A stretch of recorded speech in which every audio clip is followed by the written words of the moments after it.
கேள்வி பார்வையாளருக்கு வணக்கம். இன்றைய நேர்காணலில் நம்மோடு இணைந்திருப்பவர் அண்ணா திராவிட மக்கள் முன்னேற்ற கழகத்தின் பொதுச் செயலாளர் வழக்கறிஞர் பசும்பொன் பாண்டியன் அவர்கள். சார் வணக்கம் சார். வணக்கம் சார். இந்தியாவே எதிர்பார்த்த திமுகவினுடைய இளைஞரணி மாநாடு, குறிப்பாக பார்த்தோம்னா கடந்த காலங்களில் திமுக முக்கிய கோரிக்கை வைக்கக்கூடிய மாநில சுயாட்சி மாநில உரிமை மாநாட்டை தான் மாநாடு நடத்திருக்காங்க. இந்த மாநாட்டில் பல்வேறு சிறப்பம்சம் இருந்ததாக கூறப்படுறாங்க. அசைவ உணவுல இருந்து இன்னும் குறிப்பாக சொல்லணும்னா தீர்மானங்களே இந்தியாவில் பாஜகவை உழுக்கக்கூடிய வகையில் இருந்துச்சுன்னு சொல்கிறாங்க. உண்மையில இந்த மாநாட்டில் நடந்த என்னங்க சார்? நான் ஏற்கனவே இந்த மாநாடு குறித்து தெளிவான பேட்டியை நம்முடைய சேனலுக்கு அளித்திருக்கிறேன். இன்றைக்கு சித்தாந்த ரீதியாக அரசியல் சீர்திருத்த இயக்கமாக இருக்கக்கூடிய திராவிட முன்னேற்ற கழகம்தான் திராவிட முன்னேற்ற கழகத்தின் இளைஞரணி இன்னைக்கு மோடியுடைய முகத்திரையை கிழிப்பது போன்று ரெண்டாவது இன்னைக்கு அவரோட நாடகம் போட்டுக்கிட்டு இருக்காரு, ராமர் குழந்தைய பிரதிஷ்டி பண்ணுறேன். இந்த நாடகத்தை தோலிருப்பது இந்தியாவிலே ஒரு அரசியல் கட்சி எது என்று சொன்னால் ஆண்மையுள்ள அரசியல் கட்சி திராவிட முன்னேற்ற கழகம், அவருடைய இளைஞரணி. மீண்டும் திமுக கழகம் பெரியாரின் சிந்தனையை, அண்ணாவின் லட்சியத்தை, திராவிடத்தின் சித்தாந்தத்தை இமயத்தின் உச்சிக்கு கொண்டு சென்றிருக்கிறது நேற்று மாநாடு. நீங்கள் திராவிட முன்னேற்ற கழகத்துக்கு மிகப்பெரிய வரலாறு உண்டு. நெருப்பாற்றில் நீந்திய இயக்கம்தான் திராவிட முன்னேற்ற கழகம். இந்திரா காந்தி அம்மையார் அவர்கள் கொண்டு வந்த நெருக்கடி நிலையை அன்றைக்கு கலைஞர் அவர்கள் முதலமைச்சர், அம்மையார் அவர்கள் அரசியல் நெருக்கடியில் மாட்டிய நேரத்தில் கலைஞர் அவர்கள் கை கொடுத்தார்கள். தேசியமாக்கப்பட்ட வங்கிகளை இந்திரா காந்தி கொண்டு வந்த காரணத்தாலும் மன்னர் மானியத்தை ஒழித்த காரணத்தினாலும் கலைஞர் அவர்கள் அன்றைக்கு இந்திரா காந்தி ஆதரித்தார்கள். இந்திரா காந்தி அவர்களுக்கும் கலைஞர் அவர்களுக்கும் நெருக்கமான உறவு இருந்த காலகட்டத்திலே நெருக்கடி நிலையை இந்தியாவிலேயே ஒரு மாநில அரசு, அது இந்திரா காந்தி அம்மையார் அவர்கள் சொன்னார்கள், நீங்கள் கண்டும் காணாமல் இருங்கள், ஓராண்டு உங்கள் பதவி சட்டமன்றத்தை நீட்டித்து தருகிறேன் அப்படின்னு கூட சொன்னாங்க. அண்ணா சொல்வார், திராவிட முன்னேற்ற கழக தொண்டனுக்கு பதவி என்பது நாங்கள் மேலில் போட்டிருக்க துண்டு, கொள்கை என்பது நாங்கள் இடுப்பில் கட்டிருக்கிற வேட்டின்னு அண்ணா சொல்வார். கலைஞர் அண்ணாவின் தம்பியாக இமயம் முதல் குமரி வரை யாரும் எதிர்க்க துணிவில்லாத நேரத்தில் தமிழக சட்டமன்றத்தை கூட்டி இந்திரா காந்தி அம்மையார் அவர்களே நீங்கள் கொண்டு வந்த நெருக்கடி நிலையை திரும்ப பெறுங்கள் அப்படின்னு சொன்னவர் கலைஞர். திராவிட முன்னேற்ற கழகத்தின் ஆளுங்கட்சி பொதுக்குழுவை போட்டு சீமாலாம் ஒரு ஒன்றரை ட்ரௌசர் பேசுகிறான். அண்ணாமலை என்னடா திமுக வரலாறு உங்களுக்கு தெரியும், குண்டடிக்கிற வேலுக, சும்மா ரோட்டில் குண்டடிச்சு விளையாடுற நாய், இவங்க எல்லாம் திமுக எவ்வளோ பெரிய சரித்திரமான இயக்கம் இவங்களுக்கு தெரியுமா? உங்களுக்கு அன்னைக்கு ஆளுங்கட்சி திராவிட முன்னேற்ற கழக பொதுக்குழுவை கலைஞர் அவர்கள் கூட்டி இந்திரா காந்தி அம்மையார் அவர்கள் கொண்டு வந்த நெருக்கடி நிலையை திமுக கழகம் எதிர்க்கு என்று சொன்னார். அதன் விளைவு திமுக ஆட்சி கலைக்கப்படும் தெரியும். காமராஜர் அவர்களை கைது செய்ய சொன்னார்கள். இந்த காமராஜரை நான் கைது செய்து இந்த முதலமைச்சர் பதவி எனக்கு தேவையா, நான் முதலமைச்சர் பதவியை ராஜினாமா செய்துவிடுன்னு சொன்னார் காமராஜர். அதெல்லாம் அவசரப்படாதுன்னு சொன்னார். ஜார்ஜ் பெர்னாண்டஸ் தமிழகத்துக்கு வந்தார். இந்தியாவிலேயே ஜனநாயகத்தின் தென்றல் காசு தமிழகத்திலே தான் தென்றல் காற்று வீசுகிறன்னு சொன்னார். இஎம்எஸ் நம்பூரிபாட் வந்தாருங்க, தமிழகத்தில் தான் ஜனநாயகம் தலை தோங்குகிறது இஎம்எஸ் நம்பூரிபாட் பொதுவுடைமை தலைவர் சொன்னார். அந்த அளவுக்கு விளைவுகளை பற்றி கவலைப்படாமல் இந்த இயக்கம் இருந்திருக்கிறது, கொள்கை ரீதியான இயக்கம். அதே போன்று இப்பொழுது மிகப்பெரிய நெருக்கடி இந்தியாவுக்கு ஏற்பட்டிருக்கிறது. தமிழகம் தெளிவாக இருக்கு. 10 வருஷம் மோடி பிரதமர் தான், யாரும் தமிழ்நாட்டில் ஓட்டு போட்டு ஒரு எம்பி கூட அவர் கிடையாது. பிரதமராக ஏற்றுக்கல தமிழ்நாடு. தமிழ்நாடு 10 ஆண்டுகள் நீ இந்தியாவுக்கு பிரதமர்னு சொன்னால் தமிழ்நாட்டுக்கு கிடையாது, யாருமே ஏற்றுக்கலையே.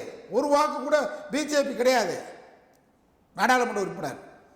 அதனால் இப்போ சித்தாந்த போர், இந்த சித்தாந்த போரில் நம்முடைய தளபதி ஸ்டாலின் அவர்கள் உறுதியாக நிற்கிறார், இந்தியா கூட்டணி அமைத்திருக்கிறார். இந்த நேரத்தில் அதுவும் 100 ஆண்டு கால கனவு அப்படின்னு சொல்லி ஆர்எஸ்எஸ் உடைய அந்த வன்முறை கலவரத்தின் திட்டத்தின் அரங்கேற்ற கருப்பு நாள் இன்றைக்கு. இந்தியாவின் கருப்பு நாள் 2 நாள் தான். 1992 பாபர் மசூதி இடிக்கப்பட்டது. இடிக்கப்பட்ட இடத்தில் இன்றைக்கு ராமருக்கு பிரதிஷ்டை செய்கிறது. இன்றைக்கு கருப்பு நாள், இந்தியாவின் பிளாக் டே. இந்த நாளுக்கு முதல் நாள் இந்தியாவே திரும்பி பார்க்கின்ற அடிப்படையில், இந்திய மண்ணே அதிர்கின்ற அடிப்படையில் லட்சக்கணக்கான இளைஞர் படையை, பெரும்படையை திரட்டி பாஜகவுக்கு நாங்கள் தமிழகம் என்றைக்கும் சித்தாந்த எதிரியானவர் என்பதை அறைகூவல் விடுத்து உலகத்திற்கே பறைசாற்றியிருக்கிறார் நம்முடைய தளபதி ஸ்டாலினும் உதயநிதி ஸ்டாலினும். அவங்க 2 பேரும் பாராட்டினால நான் போய் காலையில் எம்எல்ஏ சீட்டு வாங்க போகிறதில்ல, துண்டு சீட்டு போகிறதில்ல. சீமான் பேசுவான், காலையில் வந்து எங்கள் பெரியப்பா மகன், சித்தப்பா மகன், நல்லப்பா மகன் எங்கள் இல்லை. கொள்கையில் ஸ்டாலின் வலுவா இல்லை என்னாலும் எதிர்ப்பான், உதயநிதினாலும் எதிர்ப்பான். எங்களுக்கு வாரிசுலாம் முக்கியம் இல்லை, கொள்கை வாரிசு. கொள்கை வாரிசாக உதயநிதி வெளியே வர்றாரு. அது பேசினார்ல, ராமர் கோவிலை பற்றி பேசினார்ல, சனாதனத்தை பேசினார்ல, இந்தியாவிலே யாரும் சொல்லாத விளக்கத்தை சொன்னார்ல. என்ன சொன்னார்?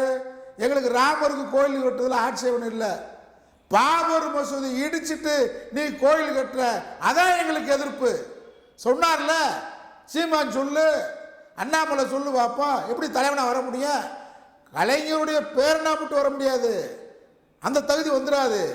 கலைஞர் மாதிரி கொள்கை வாரிசா வரணும். அதான் ஸ்டாலின் வந்தார், நின்ட்டார். நீங்க குடும்ப கட்சி தான், ஆனால் கொள்கை வாரிசா இருக்காங்கல்ல. சனாதனத்தை பற்றி பேசும்போது தலையெடுப்புன்னு சொன்னா, சந்திப்போம்னு சொன்னார். இந்தியாவில் வழக்கு போறேன்னா நான் மன்னிப்பு கேட்க மாட்டேன். நீங்கள் வந்து சாவார்கார் பரம்பரை, மன்னிப்பு கேட்டே வளர்ந்த பரம்பரை ஆர்எஸ்எஸ். நான் மன்னிப்பு கேட்காத பரம்பரைடா திராவிட இயக்கத்தின் பரம்பரை. நேற்று பேசும்போதே சொன்னார், நாங்கள் ராமசாமி பிள்ளைய பேரைங்க, ஈவே ராமசாமி தான் எங்களுக்கு வழிகாட்டி சொன்னார்ல. எடப்பாடி பழனிசாமி மதுரையில் மாநாடு போட்டார். எம்ஜிஆரவே சொல்லலை, அதிமுக ஆரம்பிச்சு எம்ஜிஆரை பற்றியே பேசலை, கட்டி காப்பாற்றுற அம்மாவை பற்றி பேசலை, இரட்டலையை கண்டுபிடித்து இரட்டலையில் முதல் வெற்றி பெற்ற மாயத்தேவரை பற்றி பேசலை. இன்னும் சொல்ல மாநாடு நடத்தின செல்லூர் ராஜு, ராஜன் செல்லப்பா, உதயகுமார் 3 பேரவே சொல்லலை. ஆனால் நேற்றைக்கு மாநாடுனா இந்தியாவுக்கே ஒரு வழிகாட்டுகின்ற மாநாடு. சீமா அப்படி ஒரு மாநாடு நடத்துவியா? பொதுக்குழு போட்டுட்டு ஒன்றையே பேசிக்கிட்டேன். நான் அப்படி இப்படி புல்டாவாக வர்றது. ஆனைக்கறி சாப்பிட்டேன், பூனைக்கறி சாப்பிட்டேன், எலிக்கறி சாப்பிட்டேன், மீன் கறி சாப்பிட்டேன். இப்படி ஒரு மாநாடு போடு. என்ன தீர்மானங்கள், அற்புதமான தீர்மானங்கள், இந்தியாவை அதிர்கின்ற தீர்மானம், நாட்டிற்கு தேவையான தீர்மானம், தன்னடக்கத்தோடு நடத்தி காட்டினார். அவருக்கு என்ன தேவையா? அவங்க அப்பா முதலமைச்சர், தாத்தா முதலமைச்சராக இருந்தவர், ஜாலியாக இருக்கலாம்ல. சீமாஞ்சத்துக்கு ஜாலியாக இருக்கு, 2 படத்தில் நடிச்சுட்டு. உதயநிதி இருக்கலாம்ல. விடிய விடிய தூங்காமல் அலைந்து இந்தியாவுக்கு நாம் இந்த சனாதன கூட்டத்திற்கு, இந்த சங்கிகள் கூட்டத்திற்கு, தமிழ் மண் பெரியார் மண், இந்த மண் என்றைக்கும் காவிக்கு அடிமையாகாத மண், இது கருப்பு சட்டை மண் என்பதை லட்சக்கணக்கான இளைஞர்களை 100 ஏக்கரில் திரட்டி காட்டியிருக்காரா உதயநிதி ஸ்டாலின். இவர் வந்து ஸ்டாலின் மகன், அது எங்களுக்கு பிரச்சனை இல்லை. யாருமானா இருக்கட்டும், கொள்கை அளிக்கிறாரா, சனாதனத்தை எதுக்குறாரா, மோடி எதுக்குறாரா, அந்த ஆம்பளை எங்களுக்கு வேணும். சீமா நிற்கிறியா? மத்திய சர்க்காரத்துக்கு இப்படி தீர்மானம் போட்டிருக்கியா? என்னைக்காவது உங்க கட்சியில் போட்டிருக்கியா? எடப்பாடி பழனிசாமி போட்டிருக்கியா? இந்தியாவில் எந்த கட்சிக்கும் போட துணிவு கிடையாது. பொதுவுடைமை இயக்கம் போடும், திராவிடர் கழகம் போடும், விடுதலை சிறுத்தைகள் போடும், இந்த சில அமைப்புகள் தான் இருக்காங்க.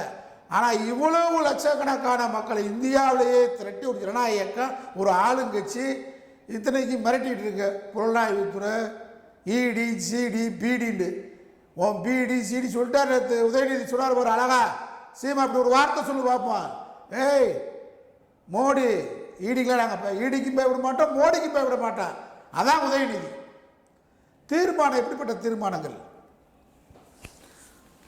ஆளுநர் பதவியை நிரந்தரமாக நீக்கு, இது தேவை. 2 அரசு நடத்துகிற மாதிரி இருக்கு. இங்கே ஒரு பஞ்சு முட்டாய் வியாபாரி மாதிரி ஒரு ரவியை கொண்டு வந்து உட்கார வச்சுக்கிட்டு வள்ளுவருக்கு காவி சாயம் பூசுறது. நீ ரொம்ப போகிற, நான் ராமருக்கே போட வேண்டிய நம்ம ஆளுங்க வேணான்ட்டாங்க. நிறைய பேருடைய நம்பிக்கை அது இருக்குன்ட்டாங்க. எனக்கு அவங்கள புண்படுத்த விரும்பலை. அப்புறம் ரவி மனைவிக்கெல்லாம் வெளியே கட் அவுட் வச்சு கருப்பு சாயம் பூசி விட்ருவோம், கருப்பு சாக்கெட்டை போட்டு விட்ருவோம். இந்த மாதிரி சூழ்நிலை உருவாகிடும். நீ வள்ளுவருக்கு யாரை கேட்டு போடுற? அதனால தான் அந்த தீர்மானத்தில் வலுவான தீர்மானத்தை நம்முடைய உதயநிதி இளைஞரணி திராவிட முன்னேற்ற கழகத்தின் மாநாடுல ஆளுநர் பதவியை நிரந்தரமாக நிற்குது. அண்ணா சொன்னது திராவிட முன்னேற்ற கழகத்தின் கொள்கை. அது அருமையான தீர்மானம். நீட்டு தேர்வை ஒழிக்கணும். இது உதயநிதி ஆரம்பத்திலிருந்து அனிதா மரணத்திலிருந்து ரொம்ப வேகமாக எழுச்சியோடு செயல்படக்கூடிய ஒரு இளைஞரணி தளபதியாக வெளியில் வந்தார். இன்னைக்கு 85 லட்சம் கையெழுத்துக்களை வாங்கியிருக்கிறார். அடுத்த கட்டத்தை நகர்ந்து கொண்டிருக்கிறார். அதை போன்றுதான் மாநில உரிமைகளை பறிக்கின்ற ஜனநாயக படுகொலையை கண்டித்து அவருடைய கைப்பாவையாக செயல்படுகிற சிபிஐ, இடி, ஐடிக்கு கண்டனம் தெரிவிச்சிருக்கிறாரு.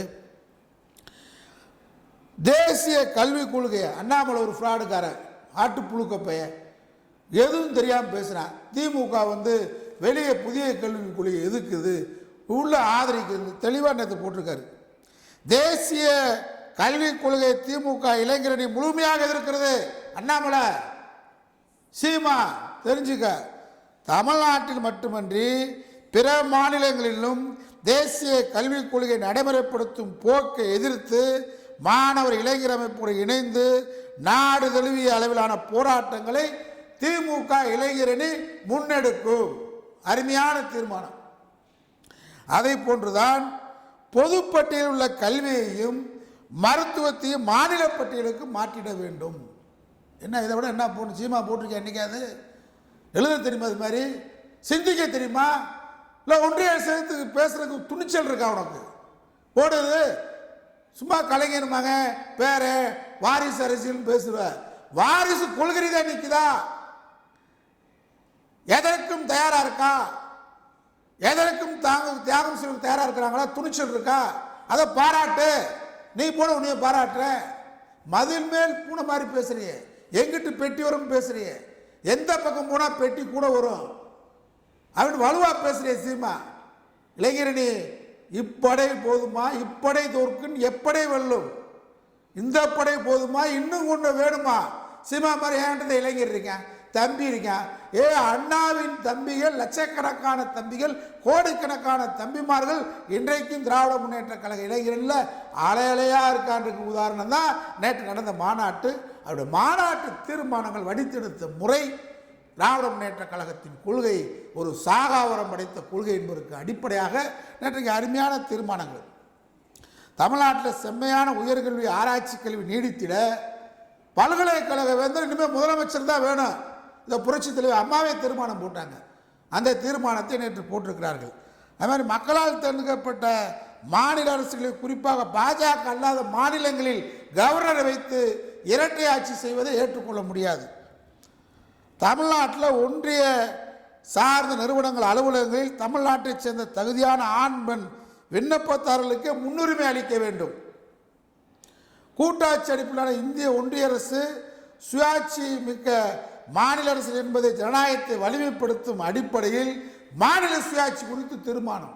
கலைஞர் அவர்கள் தான் இந்தியாவிலே மாநில சுயாட்சி குறித்து ராஜமன்னார் தலைமையிலான குழு அமைத்து அது சம்பந்தமான விவாதத்தை சட்டமன்றத்தில் நடத்தி காட்டிய ஒரு ஜனநாயக பாதுகாவலர் கலைஞர் முத்துவேல் கருணாநிதி ஸ்டாலினின் பேரப்பிள்ளை உதயநிதி இன்றைக்கு மாநில சுயாட்சி தீர்மானத்தை திமுக இளைஞரணி மாநாட்டில் வடித்தெடுத்திருக்கிறார். அதே மாதிரி ஜம்மு காஷ்மீருக்கு மீண்டும் 370 வேண்டும். எவன்டா போட்டுக்க தீர்மானம்? இதான் ஆண்மை, இதான் ஆளுமை, இதான் கொள்கை, இதான் லட்சியம். இன்னைக்கு பாஜகவை எதிர்த்து அத்தனை தீர்மானங்களையும் இந்தியாவை மிரளுகின்ற அடிப்படையில், பாஜக கூட்டம் நடுங்குகின்ற அடிப்படையில், அண்ணாமலை போன்றவர்கள் ஓடி பதுங்குகின்ற அடிப்படையில் இளைஞரணியின் மாநாட்டு தீர்மானங்களை வடித்தெடுத்த உதயநிதி ஸ்டாலின் அவர்களை இதயபூர்வமாக பாராட்டுகிறேன். செயல் வடிவம் கொடுங்க. இதை செயல் வடிவம் தீர்மானமாக மட்டும் இருக்கக்கூடாது. செயல் வடிவம் திராவிட முன்னேற்ற கழகம் இளைஞரணி எடுக்கும், முன்னெடுக்கும். அந்த போராட்டத்திற்கு எங்களுடைய ஆதரவு நிச்சயமாக உண்டு என்பதை நான் தெரிவித்துக் கொள்கிறேன். அந்த தீர்மானங்கள்ல மிக முக்கியமாக பார்க்கக்கூடிய ஒரு தீர்மானமாக வந்து இந்துக்களுக்கு எதிரி பாஜக, இந்து விரோத பாஜக, ஆனால் திமுகவை இந்து விரோத கட்சின்னு பாஜக சொல்கிறாங்கன்ற மாதிரியான ஒரு தீர்மானத்தை நிறைவேற்றிருந்தாங்க. உண்மையிலேயே வந்து பாஜக இந்து விரோத கட்சியா? தற்போது பார்த்தோம்னா இந்துக்களினுடைய பாதுகாவலராக பாஜக தானே இருக்காங்க. யாருக்கு பாதுகாவலர்? இன்னைக்கு ராஜஸ்தான் மாநிலத்திலிருந்து தலித்துக்கள் இந்த ராமர் கோவிலுக்கு பிரசாதம் செய்வதற்கு நன்கொடை கொடுத்துருக்காங்க. இந்த நன்கொடை நாங்கள் வாங்க மாட்டோம், தீட்டுப்பற்றும், ராமருக்கு தீட்டுப்பற்றும். யாரு? தலித்து, நம்ம தலித்து சகோதரர்கள் கொடுத்த நன்கொடையை ராமருக்கு நாங்கள் அதில் அபிஷேகம் செய்தால் தீட்டுப்பற்றும் சொல்ற ராமராஜ்யம் நடத்துகிற இந்த கேடுகட்ட கூட்டமா இந்துவை பாதுகாக்கிற கூட்டம்? நீ தலித்து கொடுத்த காசவே தீட்டுப்பட்டுன்னு சொல்றியே. நான் என்ன கேட்கிறேன், மானமுள்ள தலித்துகளை இந்துவா இருக்கணுமா? இந்துவா இல்லைன்னு சொல்லு. நான் பாஜக என்ன சொல்றேன், நீ இப்போ தலித் இந்து இல்லைன்னு சொல்லு. இன்னும் சில தலித்துகள் நாங்கள் இந்துன்னு சொல்லுவாங்க. எப்படி நீங்க கொடுத்த காசவே ஒத்துக்கிற மாட்டேன்றான். உங்களை எப்படி கோயிலுக்குள்ள அனுமதிப்பேன்? உங்களை எப்படி கோயில் கற்பகத்தில் வர சொல்லுவேன்? உங்களை எப்படி அர்ச்சகராக நியமிப்பேன்? அது ஆரிய மாடல், அதுதான் மோடி மாடல், அதான் பாஜக மாடல். எங்க மாடல் என்ன? திராவிட மாடல். அனைத்து ஜாதியிலும் அர்ச்சகர் ஆகலாம். சுப்பனும் குப்பனும் கோயிலுக்குள்ள வா, கோயிலுக்கு வழிபட வான்னு சொன்னது நாங்க, திராவிட மாடல்.